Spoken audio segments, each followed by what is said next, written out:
जय हिंद। अगले वीडियो में हमारा थ्रोम्बोसाइट ये जो था वो थोड़ा कट गया था, जिसके कारण हम ये आज कंप्लीट कर देते हैं। उसके बाद आगे ब्लड के बारे में हम पढ़ेंगे। देखिए थ्रोम्बोसाइट क्या होता है। थ्रोम्बोसाइट जिसे प्लेटलेट कहते हैं, इसे टेक्निकल थ्रोम्बोसाइट कहते हैं। ये क्या करता है, रक्त को थक्का बनाने में मदद करता है और रक्त के बहाव को रोकता है। यानी रक्त को क्या करेगा, थक्का बना देगा, रक्त को क्या करेगा, बहाव को रोकेगा। तो ये हम क्या कहेंगे कि जब इसमें पढ़ेंगे क्या उसको ब्लड को थक्का जो बनाता है, उसमें हम पढ़ेंगे कि थ्रोम्बोसाइट भी महत्वपूर्ण भूमिका निभाता है। थ्रोम्बोसाइट पहले ऑक्सीजन के साथ, मतलब ऑक्सीजन नहीं, वायुमंडल मतलब वायु के साथ मिलके थ्रोम्बोप्लास्ट बनाता है। तो यही सबसे भूमिका सबसे महत्वपूर्ण निभाता है। और प्रोटीन निभाता है एक फाइब्रिनोजन और प्रोथ्रोम्बिन, जो हम आपने को बताए थे कि प्लाज्मा भाग का एक भाग होता है। प्लाज्मा भाग में 90% क्या होता है, जल होता है, और 10% क्या होता है, ये प्रोटीन होता है, फाइब्रिनोजन और प्रोथ्रोम्बिन। तो ये भी ब्लड को थक्का बनाने में मदद करता है। और युद्धियाणु में बोलेगा तो थ्रोम्बोसाइट ये ब्लड को थक्का बनाने में मदद करता है। तो ब्लड को जब थक्का बनाएगा, मतलब उसको पढ़ेंगे, तब हम उसमें समझ जाएंगे कि कैसे कैसे बनाता है ब्लड को थक्का। आगे अब इसको पहले समझ लेते हैं। तो ये बहाव को क्या करता है, रोक देता है। और ये इसका कोई रंग नहीं होता है। जैसे कि हम आपको बताए थे कि आईबीसी का रंग कैसा होता है, लाल होता है। डब्ल्यूबीसी का रंग कैसा होता है, वाइट होता है। लेकिन प्लेटलेट का अपना कोई रंग नहीं होता है।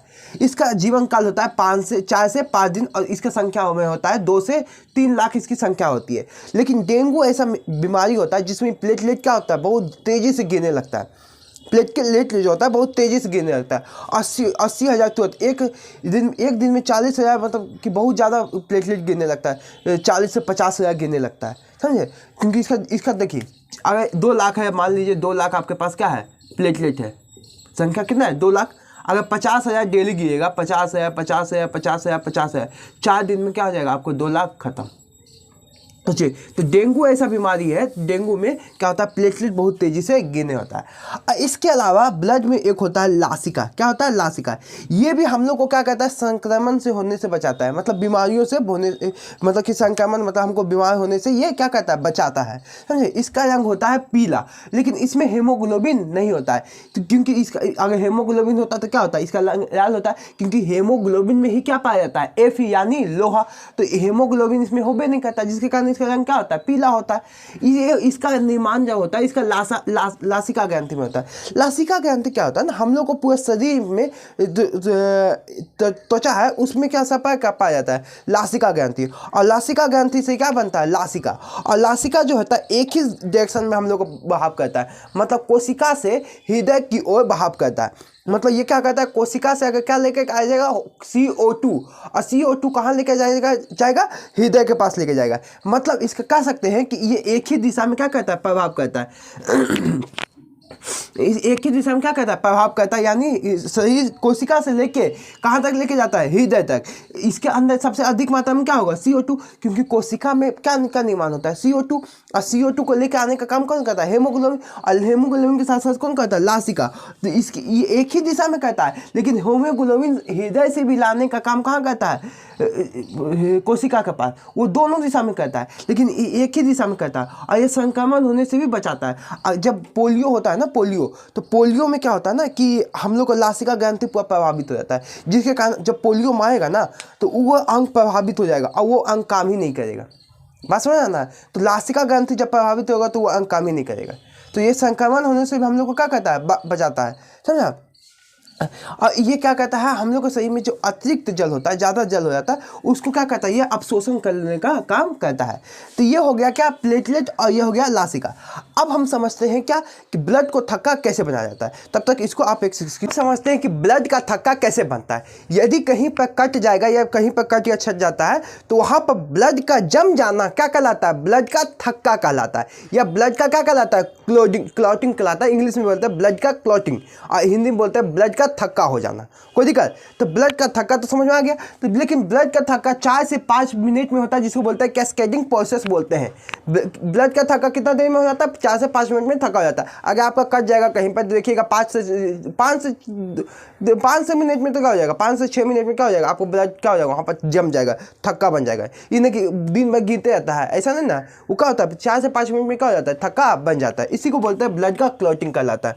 कोई दिक्कत। देखिए ब्लड के क्लॉटिंग में पहला भाग लेता है प्लेटलेट यानी थ्रोम्बोसाइट। थ्रोम्बोसाइट क्या करता है, वायु के साथ मिलेगा। जब थ्रोम्बोसाइट वायु में आ जाएगा, जब कटेगा तो थ्रोम्बोसाइट प्लेटलेट है, और थ्रोम्बोसाइट क्या करेगा, वायु की उपस्थिति में क्या बना देगा, थ्रोम्बोप्लास्टिन बनाएगा। क्या बनाएगा, थ्रोम्बोप्लास्टिन बनाएगा। और ये थ्रोम्बोप्लास्टिन क्या करेगा ना, थ्रोम्बोप्लास्टिन हम लोग में उपस्थित कैल्शियम और एक प्रोटीन प्रोथ्रोम्बिन, हम आपको बताए थे कि प्लाज्मा में क्या पाया जाता है, प्रोथ्रोम्बिन और फाइब्रिनोजेन, जो ब्लड को क्या बनाता है, थक्का बनाने का काम करता है। तो ये क्या हो गया, प्रोथ्रोम्बिन, और ये हो गया कौन, थ्रोम्बोप्लास्टिन। अच्छा बताइए, थ्रोम्बोसाइट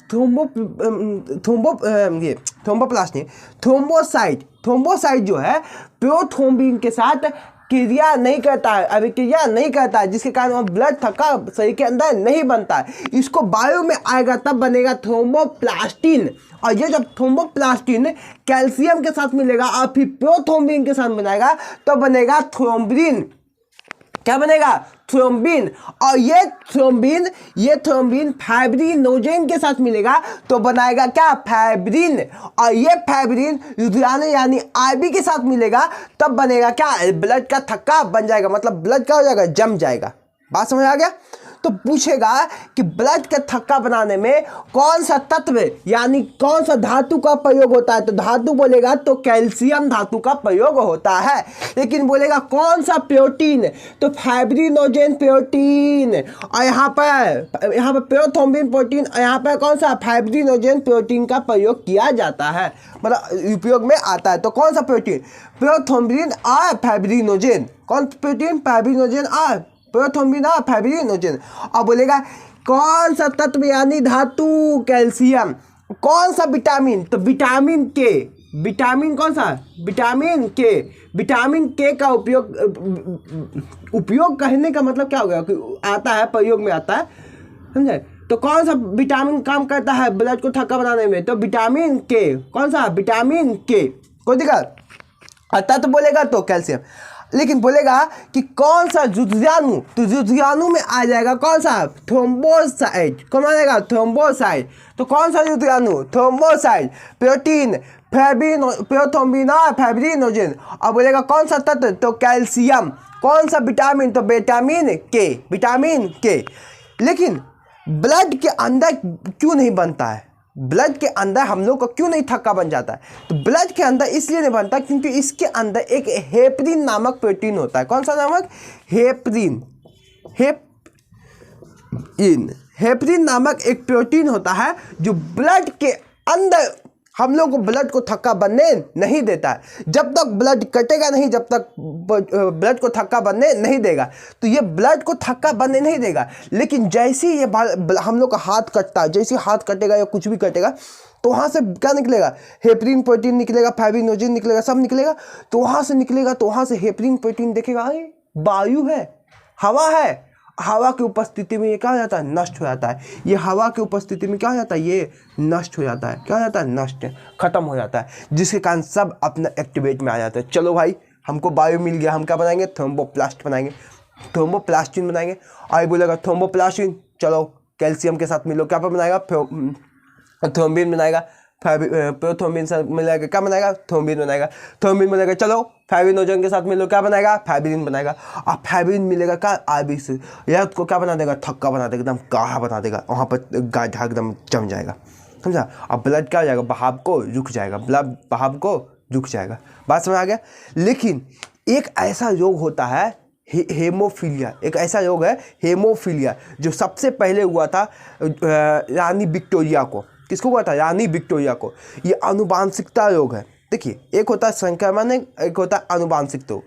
आनुवांशिक रोग उसे कहता है जो एक पीढ़ी से दूसरे पीढ़ी में फैलता हो, और संक्रमण रोग इसे कहता है जो एक दूसरे से मतलब एक जीव से दूसरे जीव में फैलता हो। मतलब जैसे कि कोरोना क्या था, संक्रमण रोग था कि हमसे दूसरे में फैल जाता था, उससे दूसरे में फैल जाता था। लेकिन आनुवांशिक रोग वो होता है जो एक पीढ़ी से दूसरे पीढ़ी में होता है। मतलब मेरे पापा को होगा तो मेरे को आ जाएगा, मेरा आएगा तो मेरा बेटा को भी आएगा, मेरा बेटा को उसका बेटा को भी आएगा। समझा क्या। तो ये हो गया आनुवांशिक रोग। तो हेमोफीलिया एक क्या है, आनुवांशिक रोग है जिसमें ब्लड का थक्का नहीं बनता है। अगर कट गया गलती से तो ब्लड का थक्का नहीं बनेगा। बात समझ आ गया होगा। तो आप इसको एक देखिए, स्क्रीनशॉट लेंगे तो आगे पढ़ेंगे हम क्या, ब्लड ग्रुप के बारे में।